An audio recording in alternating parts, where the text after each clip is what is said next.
سيئات أعمالنا من يهده الله فلا مضل له ومن يضلله فلا هادي له ونشهد أن لا إله إلا الله وحده لا شريك له وأشهد أن محمدًا عبد الله ورسوله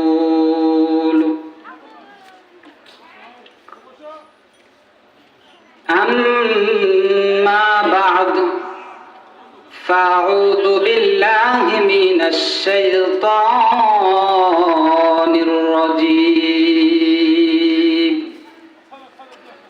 بسم الله الرحمن الرحيم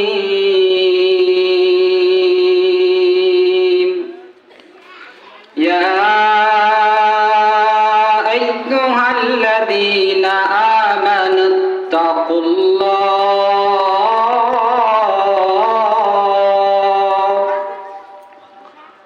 وقولوا قولا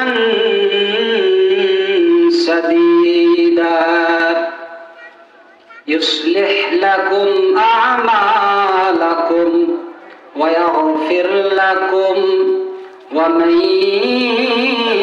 يطع الله فقد فاز فوزا عظيما صدق الله المولانا العظيم وصدق رسوله النبي الكريم ونحن على لمن الشاهدين والشاكرين والحمد لله رب العالمين كلمة قرن لا إله إلا الله لا إله إلا الله لا إله إلا الله لا إله إلا الله لا إله إلا الله لا إله إلا الله لا إله إلا الله لا إله إلا الله لا إله إلا الله জোরে সকলেই লা ইলাহা ইল্লাল্লাহ লা ইলাহা ইল্লাল্লাহ লা ইলাহা ইল্লাল্লাহ লা ইলাহা ইল্লাল্লাহ লা ইলাহা ইল্লাল্লাহ লা ইলাহা ইল্লাল্লাহ মুহাম্মাদুর রাসূলুল্লাহ।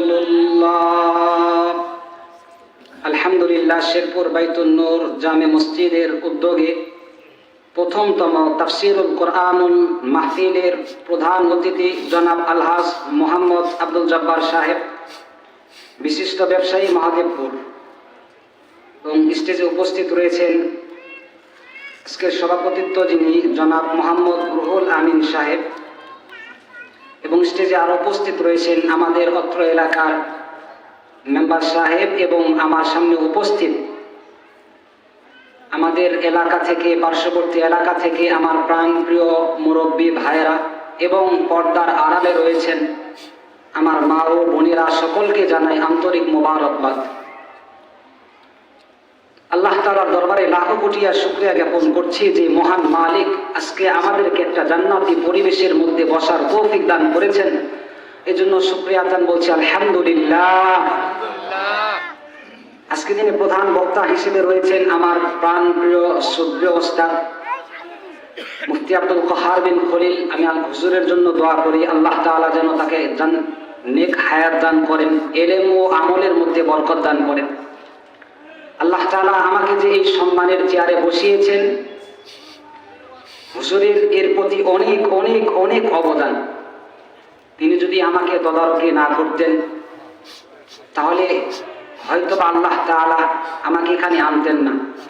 এই জন্য হুজুরের প্রতি আমার মন প্রাণ খুলে দোয়া, আপনারাও দোয়া করবেন আল্লাহ তাআলা যেন ওনাকে কবুল করে নেন। দ্বিতীয়ত, এই এলাকায় আপনারা যারা আছেন আপনারাও আমার জন্য অনেক দোয়া করেছেন, সেই শুরু থেকে নিয়ে এই পর্যন্ত আমার এই এলাকার মুরব্বীরা আমার জন্য অনেক দোয়া করেছেন, বাস্তব প্রমাণ। যার জন্য আল্লাহ তাআলা আপনাদের দোয়ার বরকতে আমাকে আল্লাহ তাআলা এই সম্মানের চেয়ারে বসিয়েছেন। তৃতীয়ত, এই মাহফিলের কে লক্ষ্য করে যে যুবক ভাইরা কাজ করেছেন তাদের জন্য আমরা দোয়া করব। আমার যারা সাথী ভাই এখানে রয়েছেন, আশিক সহ আর আমার চাচাতো ভাইরা সহ যারা এই মাহফিলকে লক্ষ্য করে যারা কাজ করলেন, শ্রম দিলেন, অর্থ ব্যয় করলেন, আমরা সকলের জন্য দোয়া করব। আল্লাহ তুমি তাদের সকলকে মাফ করে দাও, আল্লাহ তুমি তাদের সকলকে জাযায়ে খায়ের দান করো। সকলে বলি আল্লাহুম্মা আমিন। আল্লাহ তাআলার দরবারে আবারও শুকরিয়া জ্ঞাপন করে আমার সাথে একটা দোয়া করুন। সকলেই বলুন, ইয়া রাব্বি লাকাল হামদু কামা ইয়ানবাগি লিজালালি ওয়াজহিক ওয়া আযীমি সুলতানিক। আজকে আমার আলোচনার বিষয় হলো তাকওয়া কি ও কেন। আজকে আমার আলোচনার বিষয় হলো তাকওয়া কি ও কেন। খুব ভালো করে একটু লক্ষ্য করে বুঝতে হবে। আমরা যারা এখনো প্যান্ডেলের বাইরে আছি, মেহেরবানি করে খুব দ্রুত আমরা চলে আসি। পৃথিবীর ময়দানে একটা জিনিস আগে বোঝেন, পৃথিবীর ময়দানে বর্তমান সারা বিশ্বে একটা জিনিসের বড় অভাব। একজন ইঞ্জিনিয়ার একটা বিল্ডিংকে দেখলেই বলতে পারে যে এই বিল্ডিং এর কোন জায়গায় কি সমস্যা হয়েছে, কিন্তু একজন ডাক্তার যদি ওই বিল্ডিংকে দেখে তাহলে তিনি এটা বলতে পারবেন না যে এই বিল্ডিং এর কি সমস্যা হয়েছে। তো একজন ইঞ্জিনিয়ার কিন্তু এটা বুঝতে পারে যে এই বিল্ডিং এর অমুক জায়গাতে সমস্যা, আগামী 100 বছর লাস্টিং করবে, এরপর এটা বাতিল হয়ে যাবে। আজকে সারা বিশ্বে মুসলমানেরা এক, সারা বিশ্বে মুসলমানদের সংখ্যা অনেক বেশি। এরপরেও কেন মুসলমানদের ঐক্য এক হচ্ছে না? মুসলমানদের পরস্পর ভালোবাসা মহাব্বত কেন এক হচ্ছে না? এর সবটার মূল কারণ হলো, সবকিছুর বড় মূল হলো বান্দা তোমার তাকওয়ার অভাব। কথা বলেন ঠিক কিনা? যদি বান্দা তোমার তাকওয়া ঠিক হয়ে যায়, তোমার মনটা যদি ঠিক হয়ে যায়, তুমি যদি ঠিক হয়ে যাও, তাহলে তোমার সব ঠিক। এই জন্য আজকে আমি যে বিষয়টা নির্ধারণ করেছি সেটা হলো তাকওয়া কি ও কেন। আজকে মাহফিলের আমাদের শিরোনাম হচ্ছে তাফসীরুল কোরআন মাহফিল। আল্লাহ সুবহানাহু ওয়া তাআলা পবিত্র কোরআনুল কারীমের 22 নম্বর পারা 6 নম্বর পৃষ্ঠা সূরা আহজাবের 70 নং আয়াতে আল্লাহ তাআলা বলেন, ইয়া আইয়ুহাল্লাযীনা আমানুত্তাকুল্লাহ।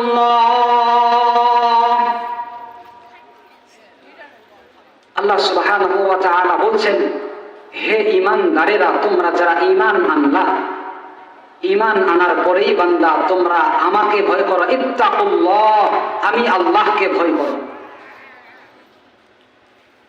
তাকওয়া শব্দের শাব্দিক অর্থ ভয়, শয়নে স্বপনে গোপনে প্রকাশ্যে সর্বদাই আল্লাহ তাআলাকে ভয় করা।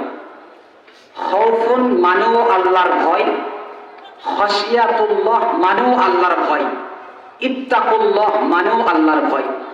কিন্তু আল্লাহ তাআলা এখানে ইত্তাকুল্লাহ শব্দ বললেন, খাউফুল্লাহ বা খাশিয়াতুল্লাহ বললেন না। এর কারণ হলো তাকওয়া শব্দের মধ্যেই আল ইজতিনাব, বিরত থাকার একটা অর্থ পাওয়া যায়। পক্ষান্তরে খৌফুল্লাহ বা খশিয়াতুল্লাহর মধ্যে বিরত থাকার অর্থটা পাওয়া যায় না। তো যেহেতু তাকওয়া শব্দের মধ্যে গুনাহ থেকে বেঁচে থাকার একটা অর্থ পাওয়া যায়, এই জন্য আল্লাহ তাআলা এই শব্দটা এখানে পছন্দ করে বললেন আমানুত্তাকুল্লাহ, বান্দা তোমরা আমাকে ভয় করো, আমি আল্লাহ, আমাকে ভয় করো। তাহলে তাকওয়া শব্দের শাব্দিক অর্থ আল্লাহকে ভয় করা। আল্লাহ রাব্বুল আলামিন 11 নম্বর পারা 5 নম্বর পৃষ্ঠা সূরা তাওবা 119 নং আয়াতে আল্লাহ তাআলা আবার বলছেন, ইয়া আইয়ুহাল্লাযীনা আমানুত্তাকুল্লাহ, ও আমার মুমিন বান্দারা, ও আমার মুমিন বান্দারা, তোমরা যারা ঈমান এনেছো আমি আল্লাহ তাআলাকে তোমরা ভয় করো। আল্লাহ তাআলা আবার 4 নম্বর পারার 2 নম্বর পৃষ্ঠা সূরা আলে ইমরানের 102 নম্বর আয়াতে আল্লাহ তাআলা আবার বলছেন, ইয়া আইয়ুহাল্লাযীনা আমানুত্তাকুল্লাহ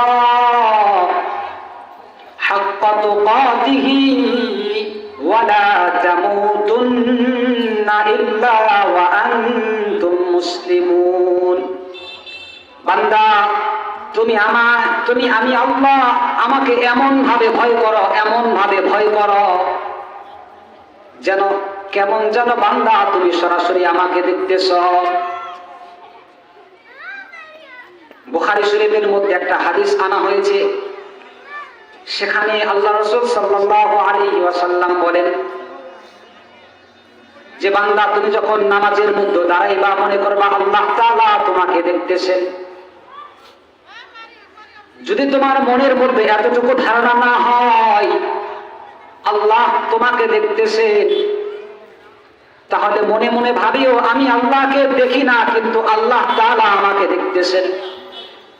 বান্দা তুমি যদি এরকম খুশু এবং খুশুর সাথে ইবাদত করতে পারো তাহলে বোঝা যাবে বান্দা তোমার মধ্যে আমার ভয় আছে। এই জন্য বলছি আল্লাহ তাআলাকে যথাযথভাবে আমাদের ভয় করতে হবে। যদি বান্দা তুমি আল্লাহকে ভয় করো, তুমি আল্লাহকে ভয় করো, একটা গুণ অর্জন করতে পারো, তাহলে বান্দা তোমার জন্য এত বড় পুরস্কার আল্লাহ তাআলা নির্ধারণ করে রেখেছেন, যা তুমি চক্ষু কোনোদিনও দেখে নাই, যার কোনো কান কোনোদিন শোনে নাই, কোন অন্তর কোনোদিন কল্পনাও করে নাই যে আল্লাহ তাআলা এই একটা গুণ তাকওয়ার গুণ অর্জন করার কারণে আল্লাহ তাআলা মালিক আমাকে এত বড় একটা পুরস্কার দান করবে। এই জন্য আমরা সকলেই চেষ্টা করব তাকওয়ার গুণ অর্জন করার জন্য। যে ব্যক্তি তাকওয়ার গুণ অর্জন করে তাকে বলা হয় মুত্তাকি। যে ব্যক্তি তাকওয়ার গুণ অর্জন করে তার কি বলে? মুত্তাকি। মুত্তাকি কাকে বলে? সারা বিশ্বের মধ্যে যত ইসলামিক ইউনিভার্সিটি আছে, কওমি মাদ্রাসা সহ, এমনকি মক্কা ইউনিভার্সিটি, আল আজহার বিশ্ববিদ্যালয় সহ যত ভার্সিটি আছে ইসলামী, সব ভার্সিটিতে তাফসীরের একটা বিশ্ববিখ্যাত একটা কিতাব সেখানে পড়ানো হয়।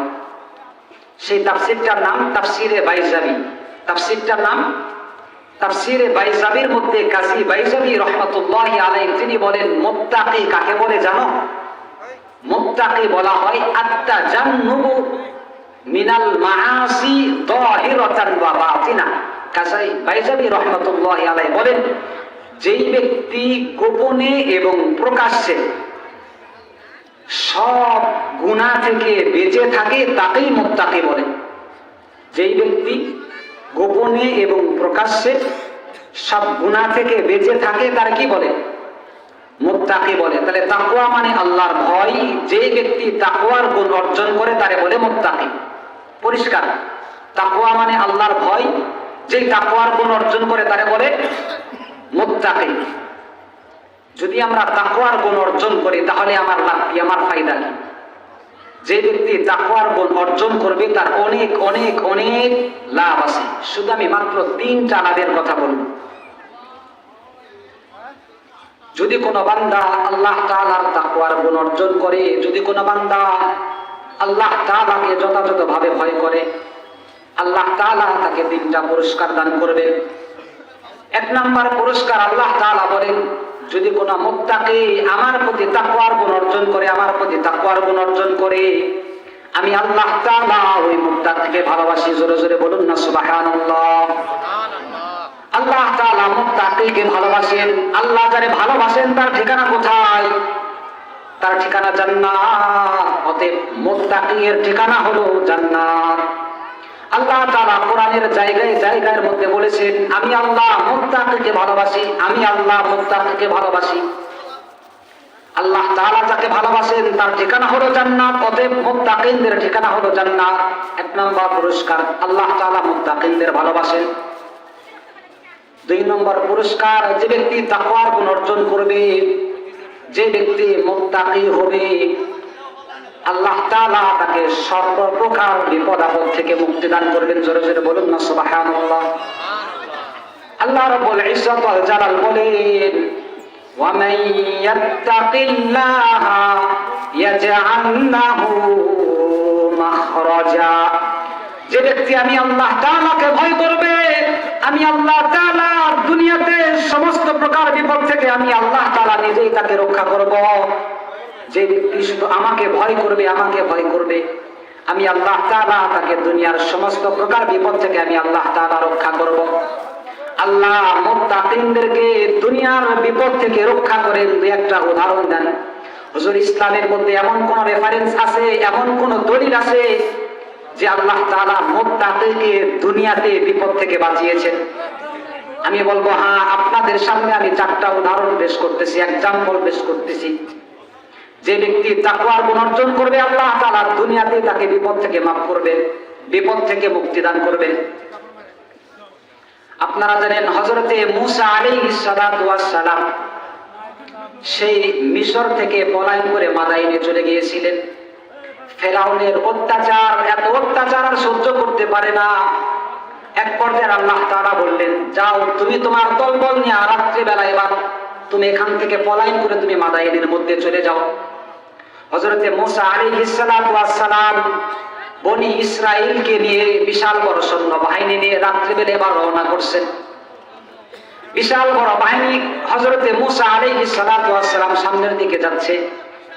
যাইতে যাইতে হঠাৎ সামনে নীল নদ, সামনে যাওয়ার রাস্তা নাই।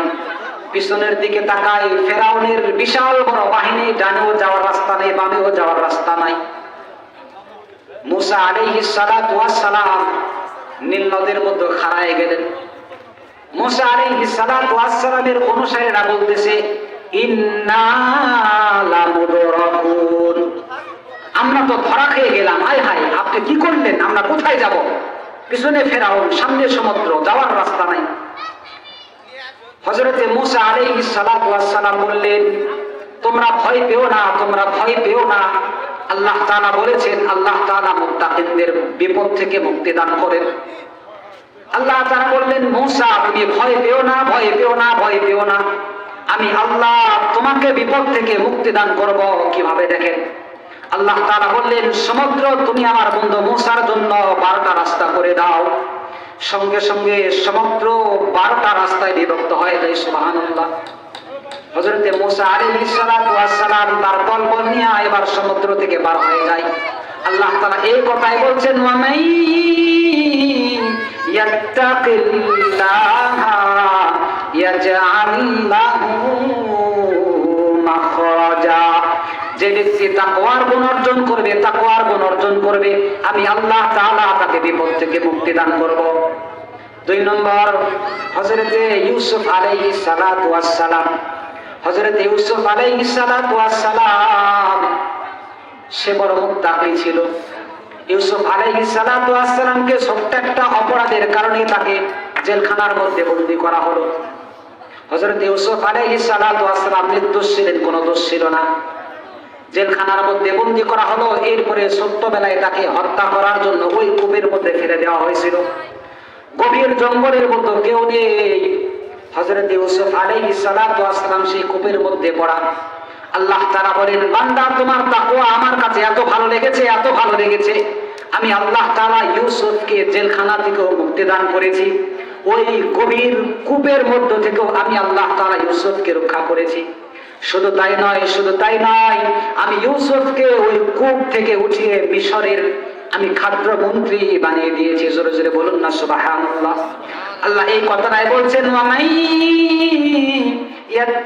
ইয়াত্তাকিল্লাহা ইয়াজআল লাহু মাখরাজা। বান্দা তুমি আমি আল্লাহকে ভয় করো, আমি আল্লাহকে ভয় করো, আমি আল্লাহ তাআলা তোমাকে দুনিয়াতেই বিপদ থেকে মুক্তি দান করব। অসংখ্য অগণিত ঘটনা আছে এরকম, যেই তাকওয়ার গুণ অর্জন করবে, যত বড়ই বিপদের মধ্যে পড়ুক না কেন, যত বড়ই বিপদের মধ্যে পড়ুক না কেন, আল্লাহ তাআলা তাকে ওই বিপদ থেকে রক্ষা করবেই করবে। হযরতে ইউনূস আলাইহিস সালাতু ওয়াস সালাম বিপদের মধ্যে বললেন।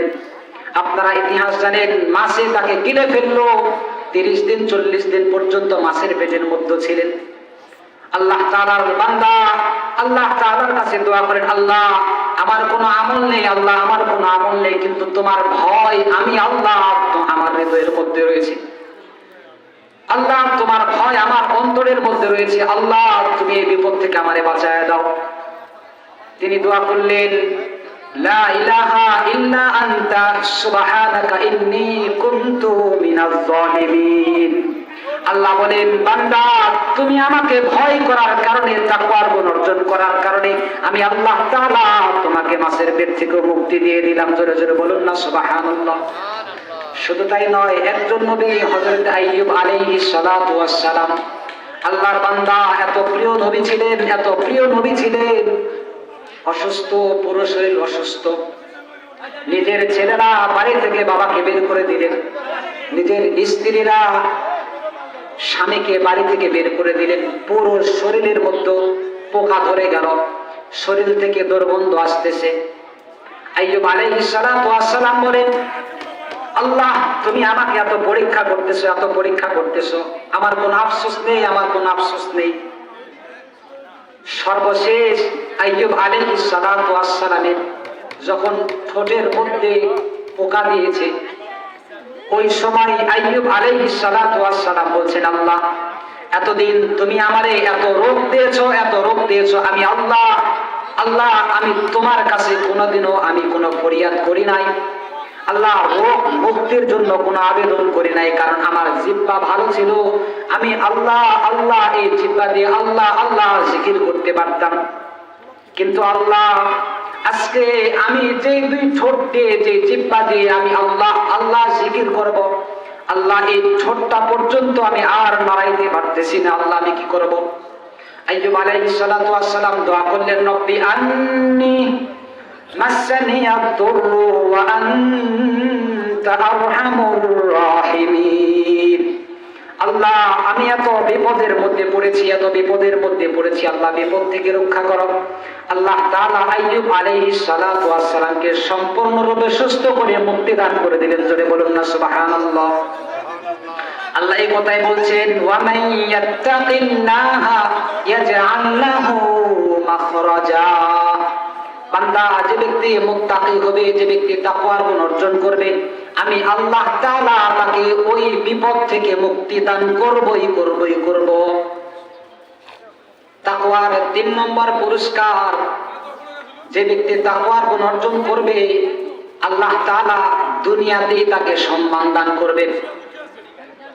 আল্লাহ তাআলা ওই মুত্তাকিকে দুনিয়াতে এত সম্মান দান করবে, বান্দা কল্পনা করতে পারবে না যে বান্দার সম্মান এত আল্লাহ তাআলা কিভাবে বাড়িয়ে দিলেন। আল্লাহ তাআলা বলেন, ইন্না আকরামাকুম ইনদাল্লাহি আতকাকুম। বান্দা আমার কাছে সবচাইতে বড় দামি সে, যার অন্তরে আমার ভালোবাসা যত, মহাব্বত যত বেশি, আমি আল্লাহ আমার কাছে ওই বান্দার মর্যাদাই তত বেশি।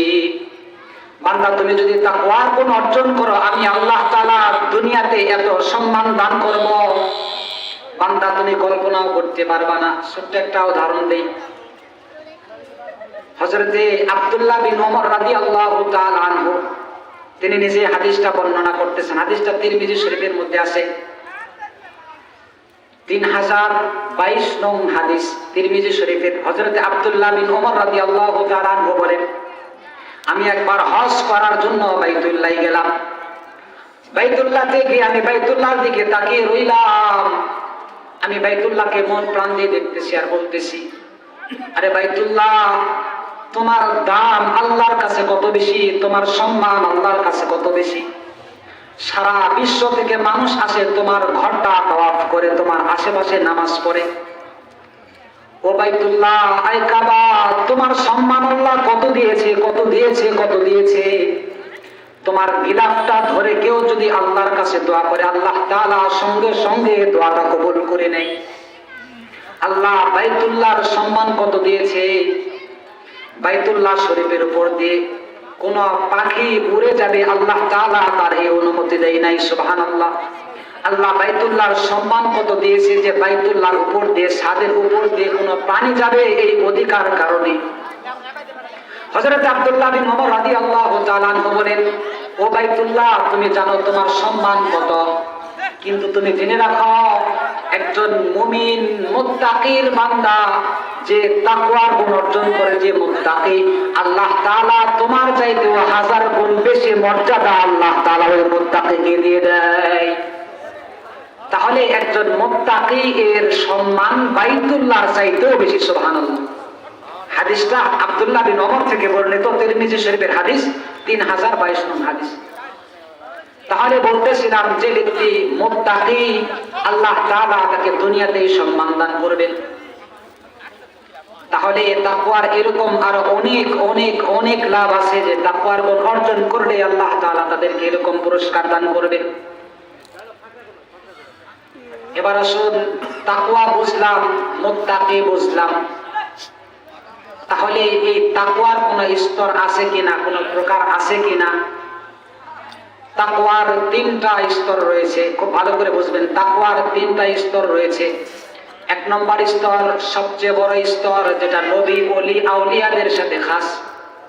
তাকওয়ার 2 নম্বর স্তর, 2 নম্বর, এমন সকল কাজকর্ম করা থেকে বেঁচে থাকা যা আল্লাহ ও তার রাসূল পছন্দ করেন না, এটা তাকওয়ার 2 নম্বর স্তর। তাকওয়ার 3 নম্বর স্তর, কুফর এবং শিরিক থেকে বেঁচে থাকা। তাকওয়ার 3 নম্বর স্তর, কুফর এবং শিরিক থেকে বেঁচে থাকা। এই তাকওয়ার 3 স্তরের মধ্য থেকে যেই স্তরে যেই তাকওয়ায় অর্জন করুক না কেন, আল্লাহ তাআলা তার জন্য এই 3টা পুরস্কার। সুবহানাল্লাহ। তাহলে যদি কোনো বান্দা তাকওয়ার সর্বনিম্ন যে গুণটা বললাম, সর্বনিম্ন যে প্রকারটা বললাম, যে শিরিক এবং বিদআত থেকে বেঁচে থাকা, সেও মুত্তাকি, তার জন্য এই 3টা পুরস্কার। এবার আসুন, তাকওয়ার গুণ অর্জন করলে, এই তাকওয়ার গুণ যদি আমি অর্জন করতে চাই, তাহলে কোনো শর্ত আছে? আমি মুত্তাকি হতে চাই, তাহলে আমার কি করণীয়, আমার কি যোগ্যতা লাগবে? এই তাকওয়ার গুণ অর্জন করার জন্য কোনো শর্ত নেই। তাকওয়ার গুণ অর্জন করার জন্য কোনো হুজুর হওয়া লাগবে না, আলেম হওয়া লাগবে না, হাফেজ হওয়া লাগবে না, মুফতি হওয়া লাগবে না, মাস্টার্স কমপ্লিট করতে হবে না, ইঞ্জিনিয়ার হতে হবে না। এই তাকওয়া এটা এমন একটা গুণ, সমাজের উচ্চ পর্যায়ের ব্যক্তি থেকে নিয়ে, রাজনৈতিক ব্যক্তি থেকে নিয়ে, সমাজের সর্বনিম্ন শ্রেণীর লোক যারা, রাখাল, এরাও যদি চায় তাহলে তাকওয়ার গুণ অর্জন করতে পারবে। সুবহানাল্লাহ। আমি প্রত্যেকটার পিছনে আমি যুক্তি পেশ করব, আমি দলিল পেশ করব। তাকওয়ার গুণ অর্জন করার জন্য কোনো যোগ্যতা লাগে না। তাকওয়ার গুণ অর্জন করার জন্য কি লাগে না? যোগ্যতা লাগে না। আলেম হতে হয় না, হুজুর হতে হয় না, হাফেজ হতে হয় না, বাংলায় মাস্টার্স কমপ্লিট করতে হবে, এসএসসি কমপ্লিট করতে হবে না, কিচ্ছু লাগবে না। তাহলে বলবো, হুজুর একটা দলিল দেন যে তাকওয়ার গুণ অর্জন করতে হলে যে কেউ তাকওয়ার গুণ অর্জন করতে পারে। তাহলে আমি বলবো, আপনারা দলিল নেন। আমাদের সমাজের মধ্যে সবচাইতে উঁচু মাপের ব্যক্তি কারা? যারা রাজনৈতিক দায়িত্বে থাকেন, মন্ত্রী, মিনিস্টার, এরাই তো বড় উচ্চ পদের লেভেল। ইসলামের মধ্যে হুজুর এমন কোন ইতিহাস আপনার জানা আছে যে এরকম ইসলামের মধ্যে একজন রাজনৈতিক ব্যক্তি, একজন ক্ষমতাশীল ব্যক্তি, সে তাকওয়ার গুণ অর্জন করেছে, সে বড় মুত্তাকি হয়েছে? এরকম একটা রেফারেন্স আমাদের বলেন। আমি বলবো হ্যাঁ। সমাজের মধ্যে এরকম এমন একজন ব্যক্তি ছিলেন ওলামায়ে হিন্দ কা শানদার মাসি নামক কিতাবের মধ্যে একটা ওয়াকিয়া লেখা হয়েছে। হযরতে কুতুবউদ্দিন কাকি রহমতুল্লাহ আলাইহি নামক একজন ব্যক্তি ছিলেন, আল্লাহর বড় মাকবুল বান্দা ছিলেন, বড় আল্লাহর ওলি ছিলেন। তিনি মৃত্যুবরণ করার আগ মুহূর্তে তার সন্তানকে বললেন, বাবা, আমি মারা যাওয়ার পরে যার মধ্যে 4টা যোগ্যতা থাকবে ওই ব্যক্তি আমার জানাজার নামাজ পড়াইবে। যদি তার মধ্যে 4টা যোগ্যতা না থাকে আমার জানাজা লাগবে না, বিনা জানাজে আমার দাফন করিয়ে দেব। এবার কুতুবউদ্দিন কাকি রহমতুল্লাহ আলাইহি তার ছেলেকে বলতেছেন, 1 নাম্বার যোগ্যতা, জীবনে কোনোদিনও তাহাজ্জুদের নামাজ যার ছুটে নাই ওই ব্যক্তি আমার জানাজার নামাজ পড়াবে। 2 নাম্বার যোগ্যতা, যে ব্যক্তি কোনোদিনও তাকবীরে উলা ছুটে নাই এমন ব্যক্তি আমার জানাজার নামাজ পড়াবে।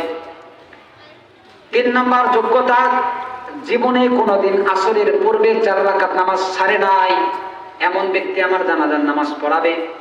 4 নাম্বার যোগ্যতা, জীবনে কোনোদিন গুনাহের নজরে কোনো মেয়ের দিকে তাকাই নাই এমন 4 গুণ বিশিষ্ট যদি কোনো বান্দাকে পাও তাহলে তাকে বলিও আমার জানাজার নামাজ পড়াইতে। যদি এই 4 গুণ না পাওয়া যায় আমাকে বিনা জানাজায় তুমি দাফন করে দিবে, আমার জানাজার নামাজ লাগবে না। কুতুবউদ্দিন কাকি রহমতুল্লাহ আলাইহি ইন্তেকাল করলেন। তার সন্তান বাবার জানাজার নামাজ প্রস্তুত করলেন। জানাজার নামাজ প্রস্তুত করার পরে বিশাল বড় মাঠের মধ্যে রাখা হলো। এবার কুতুবউদ্দিন কাকি রহমতুল্লাহ আলাইহির ছেলে বলতেছেন, বাবা ওসিয়ত করেছেন যার মধ্যে 4টা যোগ্যতা পাওয়া যাবে সে জানাজার নামাজ পড়াবে। যদি ভরপুর মজলিসের মধ্যে এমন কোন যোগ্যতার ব্যক্তি না পাওয়া যায় বিনা জানাজায় বাবার দাফন করা হবে। একথা বলার পরে 1 মিনিট 2 মিনিট 3 মিনিট 5 মিনিট পরে কেউ আর মাথা তোলে না, কারো সাহস নেই। এক পর্যায়ে সামনের কাতারের একদম শেষ প্রান্ত থেকে একজন যুবক দাঁড়িয়ে গেলেন, গিয়ে বললেন, বাবা দাঁড়াও, আমি তোমার বাবার জানাজার নামাজ পড়াবো, তবে একটা শর্ত আছে। তোমার বাবা কুতুবউদ্দিন কাকি রহমতুল্লাহ আলাইহি সারা জীবন গোপনে গোপনে গোপনে গোপনে আমল করে দুনিয়া থেকে বিদায় নিলেন। আজকে তোমার বাবা আমার গোপন আমলগুলো ফাঁস করলেন। একটা শর্তে তোমার বাবার জানাজার নামাজ পড়াবো। যদি তোমার বাবা মৃত্যুর পরে আল্লাহ তাআলা তাকে জান্নাত দেয় তাহলে তোমার বাবা যেন আমাকে তোমার বাবার সাথে জান্নাতে নিয়ে যায়। যদি তোমার বাবা আমাকে তার সাথে নিয়ে জান্নাতে যায় তাহলে আমি তোমার বাবার জানাজার নামাজ পড়াবো, অন্যথায় জানাজার নামাজ পড়াবো না।